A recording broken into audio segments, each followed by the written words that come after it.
It's extra time.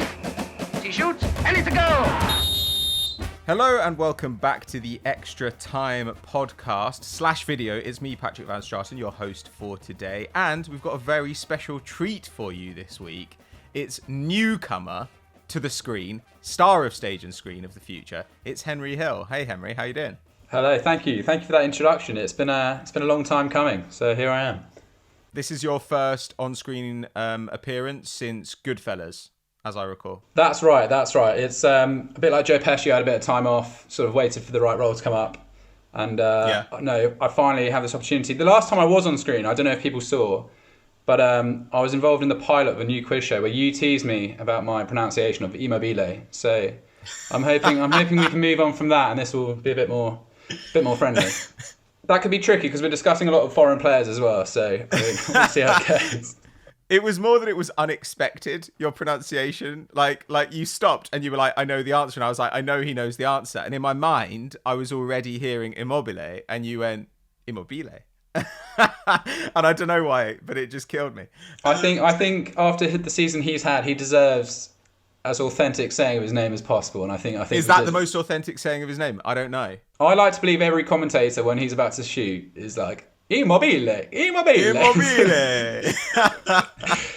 Oh, good. We've already got into some racial talk, so I'm glad about that. So today we are going to talk about French football. This was a topic actually that you were quite keen to discuss, Henry.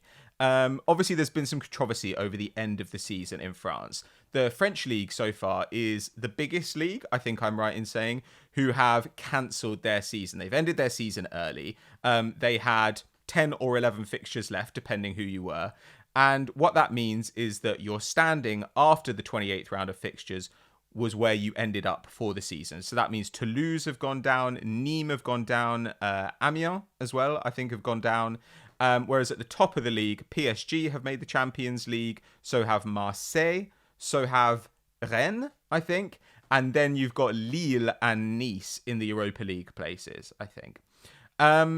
Now, obviously, this has been a massive problem for a lot of people, especially the relegated sides. But there's one man in particular who always comes to the fore when there's any controversy in French football. And that is Lyon president Jean-Michel Aulas, who is currently on the warpath and apparently planning to take the French football authorities to court over cancelling the season. Henry, what exactly is going on? Why is he so cross? All right, so I think what's really interesting about this is we're seeing the fall down of what can really happen when you cancel a league like this. And there's some serious financial ramifications of this. Obviously, the first thing, Aulas he's fuming because basically Lyon, as a result of the league being stopped in its tracks, have missed out on any European football. Next year is going to be the first year in 24 years they're not going to play any European football at all. And, financially, he's claiming that across the league, the clubs are going to be losing out on 700 to 900 million euros, which is a serious amount of money. I mean, already beIN Sports, apparently, who are one of their main broadcasters, have withheld a payment of 35 million euros, which was meant to be for the rest of the live games, which they haven't been able to achieve. So that's been withheld. But he's particularly angry about this. And just to confirm, Nîmes aren't being relegated. They've scrapped the relegation promotion playoff that normally takes place between the in Ligue and Ligue 2. So they're staying up. It's just Amiens and Toulouse that have been sent down. But Aulas is he thinks the ramifications for French football is going to be huge. He's described it as, he's saying that they've hung themselves. They've sort of sent themselves to their own death penalty. So yeah, he's really not happy. But I mean, there's a real debate of whether or not he's just really bitter about this because Lyon are one of the most affected teams in the whole process by this, or whether or not he's actually got a point. And there is actually arguments on both sides. It's not really a perfect situation for anyone, but we're really seeing kind of the ramifications of just cancelling the league in its tracks and then actually instead of just doing what the Dutch league have done and just sort of null and void, allocating the positions. And yeah, I mean, there's a lot to go through for a lot of different teams and what's happened to all of them. Yeah, well, I mean, the thing is, the thing that I found funny about it, and this is classic, kind of cognitive dissonance from Ola, was that he said he wanted the season either to be finished by playoffs or cancelled altogether. And I think, the European places allocated based on last season's results. And he said that would prevent relegated sides from mounting legal challenges. He said this while petitioning the French government to support his legal challenge against the LFP, who are essentially, like the Premier League for France, which I think is pretty amazing. But I also think he's kind of got a point, right? Because there was a story in Le Parisien this week which said that club presidents voted not to suspend the league after match day 27, at which point Lyon were in 5th and would have made the Europa League. And instead, they suspended the league after match day 28, after which point I think Nice had won, Lille had beaten Lyon 1-0, which meant that Lyon dropped down to 7th and out of Europe, which means for the first time in 24 years, they won't be competing in Europe next season.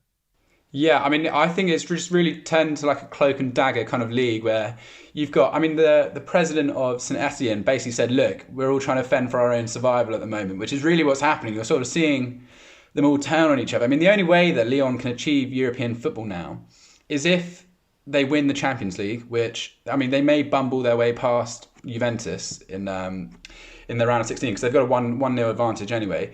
They might do that, but I can't see them going any further than that, really. Or alternatively, they win the Coupe de la Ligue final, which they're playing against Paris Saint-Germain. And Aulas is claiming that the presidents of Nice and Reims have been really petitioning for that game to be completely scrapped. So they're apparently the ones leading the charge to make sure that the Coupe de la Ligue final is scrapped. And that's the only way they could get to Europe. So really, you're beginning to see how the different kind of teams are sort of almost turning on each other. And it's quite interesting. But I mean, he does have a point. I mean, what he's saying about Lyon, I think he accepts that they're not going to get Champions League football. They're 9 points behind Lille in 4th, which is weird actually, because they've got like the second best goal difference in the whole of the league. They've just been losing games at a rate which they haven't done in a long time. What he claims is, compared to Nice, for example, he's looked at sort of the fixtures that they've had to play. Lyon have had to play PSG twice. He says they've played 2 less home games than Nice, for example. So he says there's a natural disadvantage in the league that's taking place already. And he also claims that because of European football, they've had to play 10 more games than both the teams above them. So they're naturally going to be tired. And he's pointed back to the last 10, he said in 3 of the last 10 years, which I'm not sure is a specifically good enough margin. He said in 3 of the last 10 years, Lyon have come on strong in the last 10 games of the season. so he's banking on that being 4-11, I assume. And also, like, that was when they were chasing down second place, and there you only need like one team to kind of do badly. Whereas here, they are 9 points behind Lille, but there are another 2 teams between them, so they need not only Lille to be bad, but the other 2 teams to be bad. Like, it does seem like I understand what he's saying about the home advantage thing. I think that's absolutely true and fair enough. On the other hand, his argument doesn't quite hang together because one, he's saying, well, we've played more fixtures. You're like, yeah, you've played more fixtures. You're in the Champions League and you're asking to play more fixtures next season as well. And it seems weird to say we're really tired from playing more fixtures, but we suspect that we're going to be better over the last 10 games of the season when we presumably will not be tired. Like, I don't really get his argument there. I think he just has to accept that his squad hasn't been really good enough this year. I mean, they've got compared to Nice and Reims. I mean, Nice lost Saint-Maximin last year. They haven't really. Fair play to Vieira. Is it Patrick Vieira? That's their manager, isn't it? At Nice. Yeah. Fair play to him. He's sort of got them going. And Reims have just had a ridiculous defence this year. I mean, the reality is they should have just done better than what they have. And I think he has to accept that, if they can get to the last 16 of the Champions League and beat Juventus 1-0, they really shouldn't have been in a position where they've lost 10 league games all year in a league which really isn't that strong. Yeah, agreed. And like, it also just seems like obviously the financial future of a club shouldn't rest on whether the club president is well liked, but he has made enemy after enemy in the league and it has kind of come back to burn him. Like, I mean, the Saint-Etienne president, Caiazzo, I think he's called, he apparently hates him and really led the charge for this vote to suspend the league because he knew it would piss Ola off. And Nasser Al-Khelaifi obviously hates him because, to be fair to Ola, correctly, he constantly criticises the way that PSG are run and the fact that they've got unlimited resources.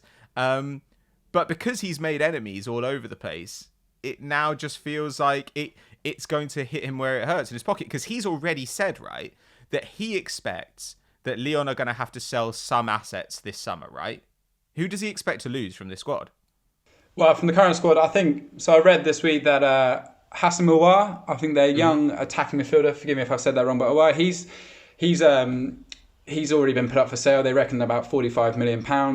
And they're already saying that Moussa Dembele has been linked with Manchester United or Chelsea for about £60 million. And then, of course, there's Depay as well, who probably won't want to stick around with no European football at all because, like all these footballers, they've got fickle interests at heart, really. So I think these are like the big three players in their side that they really could lose this summer. And they raised a lot of money, but I mean, he's saying that they're fine. He says like financially, Lyon and PSG, they'll be able to sort of bear the brunt of this. It is actually like the lower down teams that will really, really, really suffer from this. But yeah, I mean, the problem is all their values are going to have gone down as well. I just love this idea that he thinks he's going to get the league to restart. I think there's no way they would go against the government, and having announced that the league was stopped, they would suddenly be like, oh, you know what, actually we will run the league again. We were wrong. We jumped the gun prematurely on this one. I can't see his strategy going through. And you're right, he is I mean, he's one of the most notoriously difficult presidents to deal with in the transfer market. He's not anyone to give a bargain anywhere. So it's going to be interesting to see what happens to them. Well, I think that with Ligue 1 clubs struggling for cash, it will be a really good time to go and try and get a player out of there. And I mean, we were talking about this, just how much talent there is right now. Like, if you go and look at, say, this is just French players. If you go and look at like the French under-21 international side, you'll see so many centre-backs, for example, in there who just haven't had a sniff at international level of the senior team, but which would easily start for a Champions League level club. So we kind of wanted to profile some of those players this week, right? So who have you brought to the table? Because you said you were going to bring me an exciting talent. So, I mean, I've gone for Ibrahima Konate from RB Leipzig. And he's been injured all year, really. He's only made 5 appearances. But they're saying out of him and Upamecano, they're both French. I mean, it is ridiculous. I had a look at the whole of the top 6 in the Bundesliga, and there's 13 under 25 French players across those 6 teams. And you can make bar the lack of a keeper, you can make an absolutely solid squad. But Konate would probably start centre back with Upamecano all the time in there, and he's they snapped him up on a free transfer from Sochaux when he was just 17 years old. He made 16 appearances as an 18-year-old. And then last season he made 27 league appearances, and he was their number 1 centre back, just 20 years old. And according to some of the statistics, he wins 66% of all tackles that he goes in for, which is well above average in the Bundesliga. He wins 81% of his aerial duels, and he's 6'4", and he's only 20. And according to the Bundesliga.com website, I'm struggling with this stat, but apparently he is accurate with 95% of his long balls, which seems ridiculous. But yeah, they only conceded 3 goals in the 5 games he played at the start of the season. Last season, he averaged 3.7 tackles and interceptions, which was way more in the Europa League. And they're really saying that he's the future star. And you're right. I mean, he's got Umtiti, Varane. There's so many. Even Laporte, who hasn't even had a look in the French side so far. There's so much talent knocking around. Zagadou from Dortmund as well, and also Mukiele, who's another defender who plays for Leipzig. Like you must, if you're from that generation, you must be looking at the national team thinking, oh my word, this is going to be a nightmare to get a game, because they've got so much talent. It's unbelievable.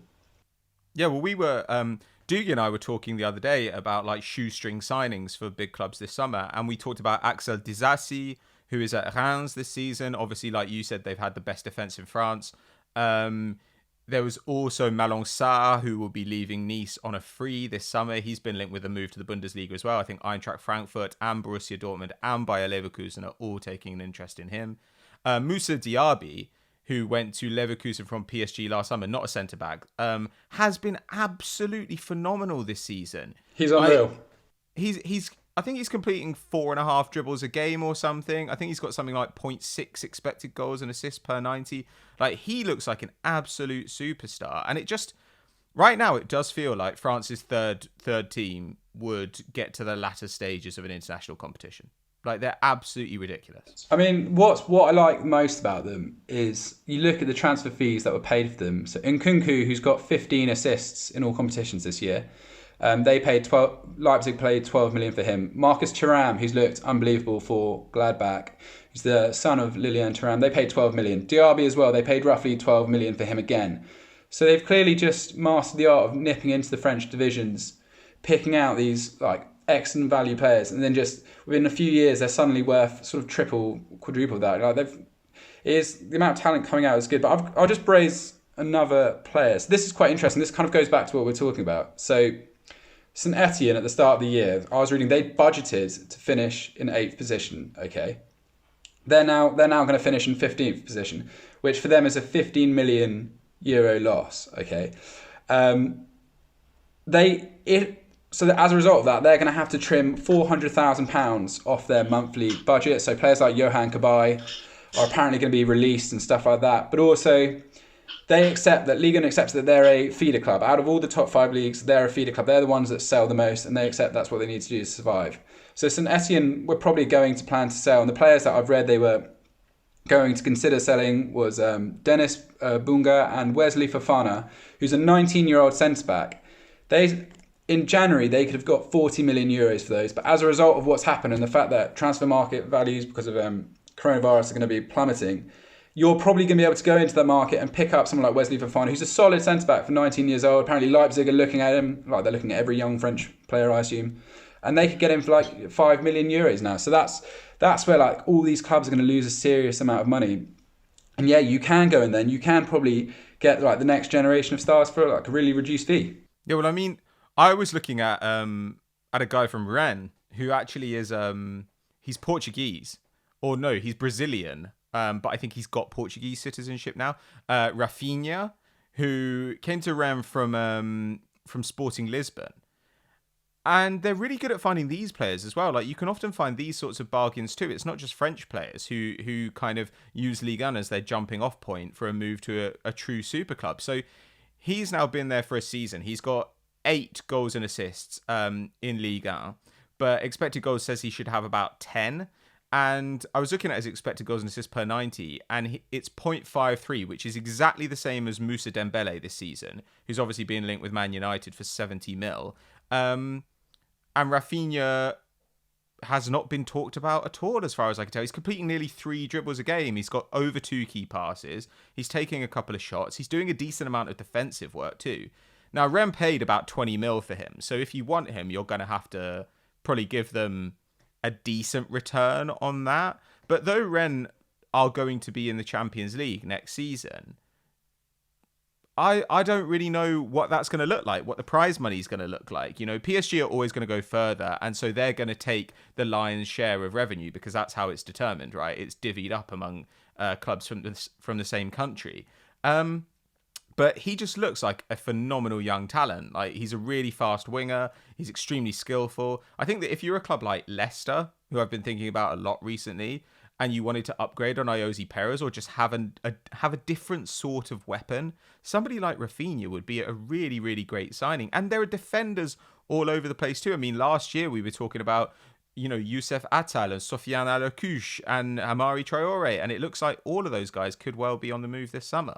Out of the top 5 leagues, France are the most vulnerable to what's happening right now because they could literally get plundered. They're the ones that financially are going to suffer. I mean, just to give an idea of how difficult this is. So Marseille, who finished second, AVB's done a great job there. He sort of brought them back. They now owe all of their players a €100,000 bonus for getting Champions League football. Some getting like a 600k loyalty bonus. Apparently they can't even afford to pay that at the moment because they've lost so much money in revenue. So suddenly, once again, you're going to have to see a situation where they might have to start like selling players and some of their best players move on again. So yeah, I mean, and it's a shame really because like, especially for Ligue 1, you need other than PSG, you need like a strong league. You need these teams like Lyon, Marseille. You need them to at least provide some kind of competition, continue to bring it through. Otherwise, it just sort of gets more difficult and pointless every year. I mean, it's boring enough anyway that PSG win the league. You know, you don't want to. At least this season, at the current rate, Marseille are only 8 points behind them. But yeah, I mean, the point is, if they all get raided in the way that they're potentially, this might happen to them as a result of the financial fair play issues, then yeah, the league's never going to look so sort of weak next year.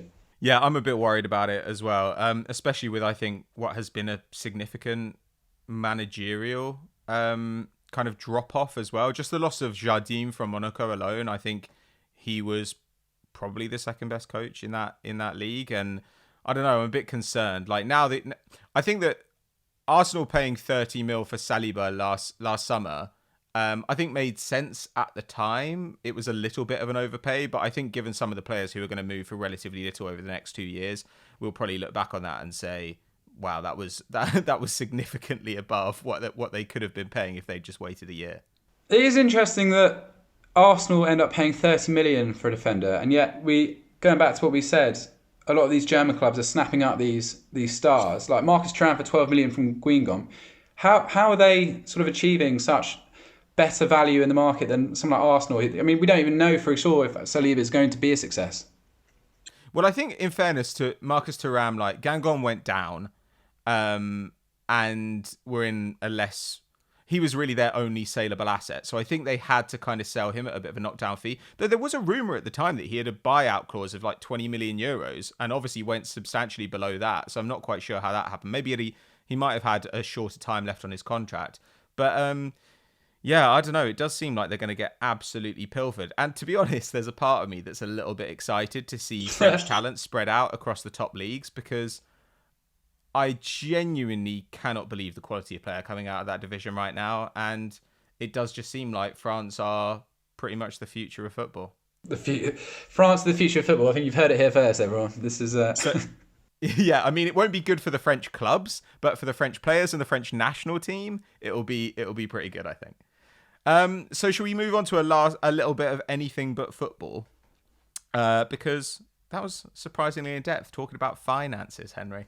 Though you do look like you should work in finance. I like to think I bring a bit more class to this. I think your audiences obviously get dragged down with Jellab and Atkins all the time, so it's about time someone brought in a few numbers and figures. What a burn! I like as well that you've joined the beard gang. Everybody now has a beard at FD except for like Joe and Hamill, who genuinely cannot grow one. I think there's been too many skin fades on the channel for a long time. I think it's about time you saw some real men. So yeah. Some real men. What? Just like some real like World War II haircuts, Oh, honestly, the fact that Hamill's got like some sponsorship deal with Fish hair gel just infuriates me. I want a sponsorship deal with Bulldog beard oil. Get me one of those. I can actually hook you up. I've got so much beard oil knocking around my house right now. Right. So anything but football. We were actually talking just before we started recording about how I annoyed some incels on Twitter by saying that I thought that I saw Joker finally, and I thought it was like good but not great. I thought it was a 6.5 or a 7 out of 10, which I think was totally fair enough. And like, I love Joaquin Phoenix. I said Joaquin Phoenix is great, and like, I was dogpiled. People were extremely cross with me for this opinion, even though you agree, and I therefore think it's like gospel truth. So I wanted to ask you, what are the films that everyone loves that you hate? What are the films everyone hates that you love? All right. Well, I tell you what, I watched Annihilation last night, which is a Netflix film with Natalie Portman, who's my childhood. Have you seen that one? Yes, I have. So yeah, reading that, that's one of these films where you finish it and you have to immediately go away, sort of read up on it, because otherwise you don't have a clue really what's happened. And it's only when you read up on it you go, oh right, that was quite cool actually. It's basically this idea. There's this zone where people go in. It's like, and it's changing everything. People are dying in this weird kind of zone, and she's a biologist. It's one of these kind of convenient films where a convenient group of sort of people will end up going in and trying to save the world or whatever. And it is a bit weird, and there's a lot of the director is the same guy that did Ex Machina. So he likes these kind of movies that make you think about sort of society and humanity, and it's all about sort of self-destruction. This movie, which is a bit, it's not a comedy, put it that way.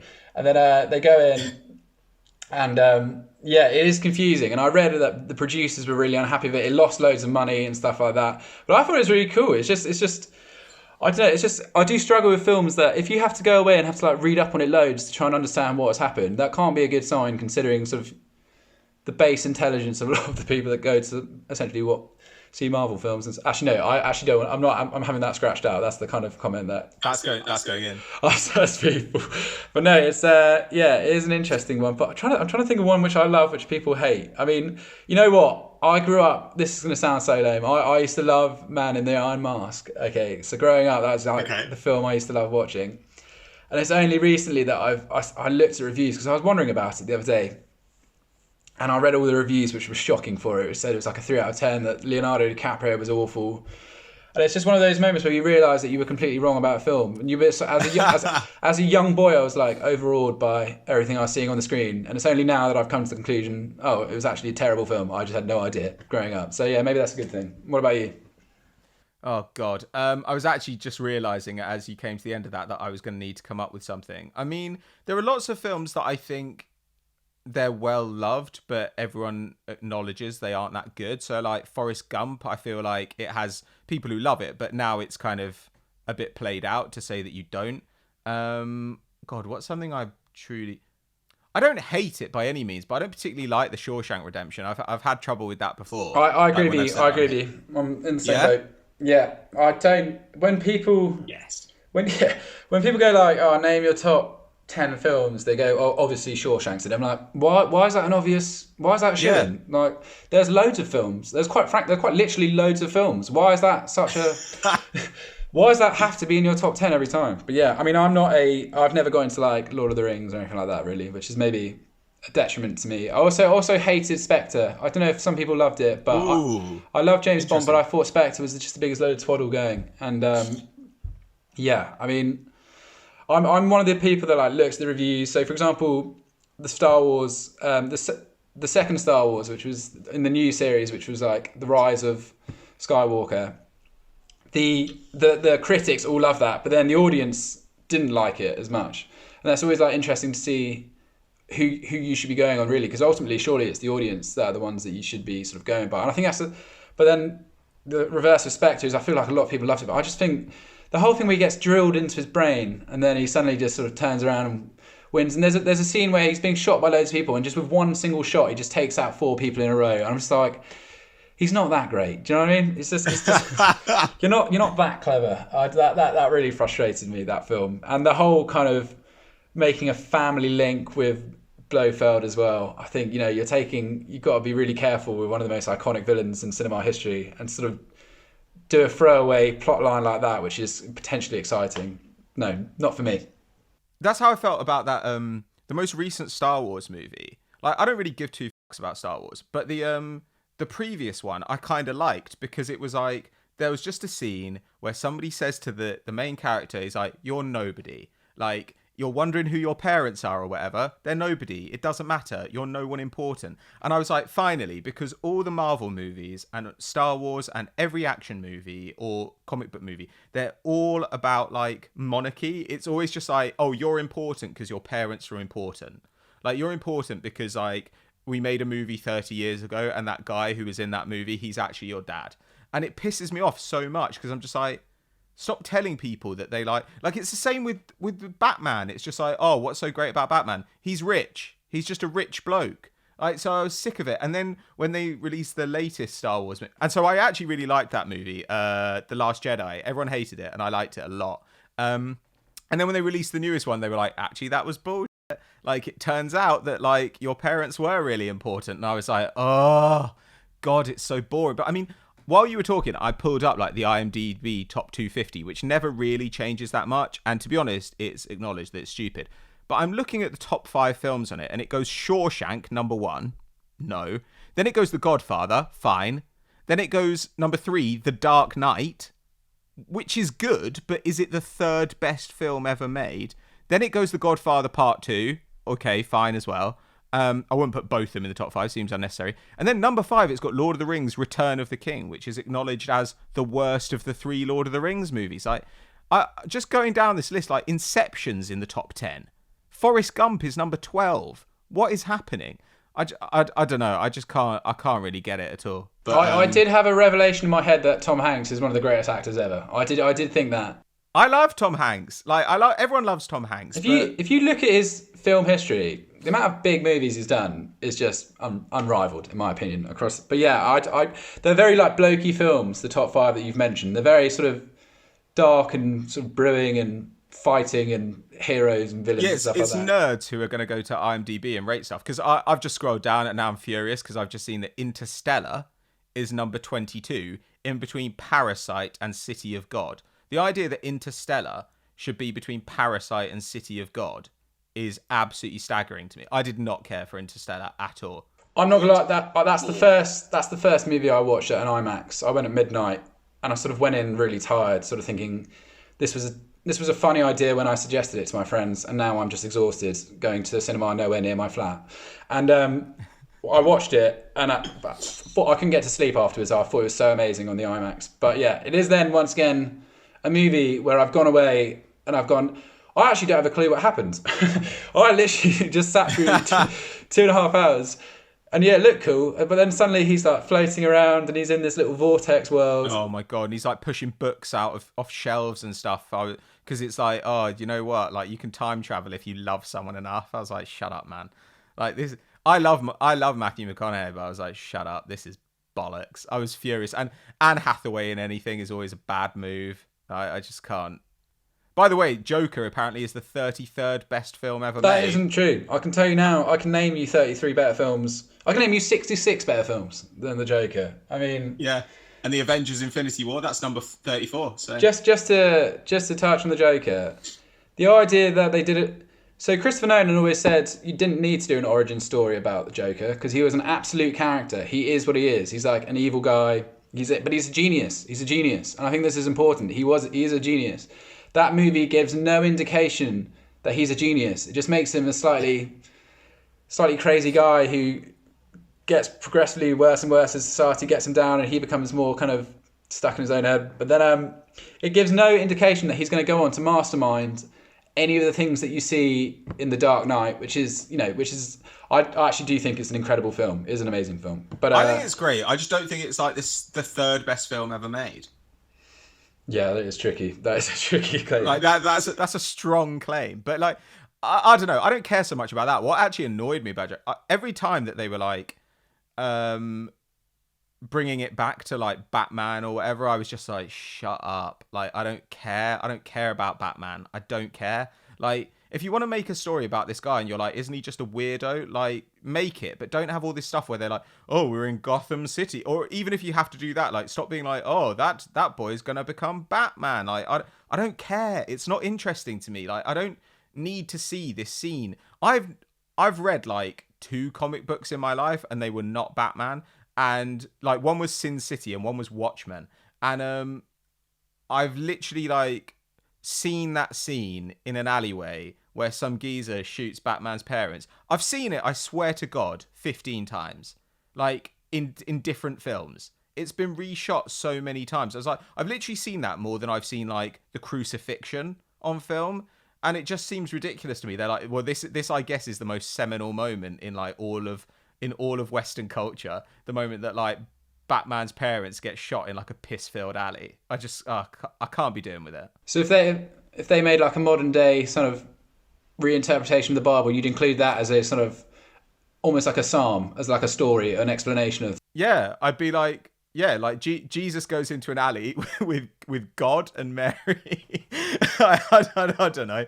I'd read it. I think that could be the spark that Christianity needs. You know what? Like, I'm sure somebody's written something out there about how Batman's English butler is like Joseph because he's not his biological dad, but he kind of has to be his dad. Like, I don't know.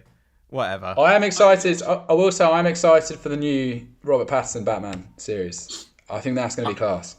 I'm excited for how little Robert Pattinson seems to care. Like, that he's just like, I'm not working out. Like, why the f*** would I do that?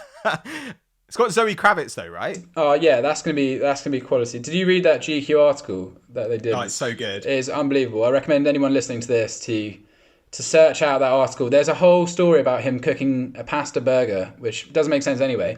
But the whole process, he stinks of a man who's never had to do anything for himself over the last 10 years because he's had so much money.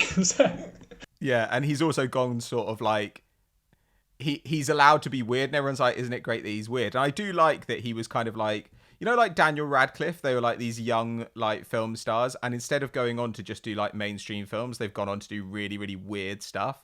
But Robert Pattinson is the kind of weirdness that you can only afford to have when you have infinite money.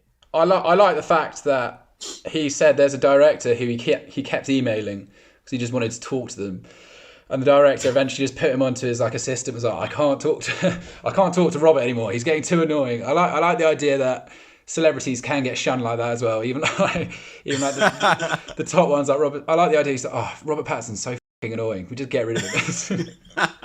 I think that's a nice thought for me personally. Yeah, well, it's a nice note to end the show on as well. Thanks very much, Henry. I'm glad that we could talk over Ligue and also our unpopular opinions, which actually were quite popular with each other, I thought. Great minds.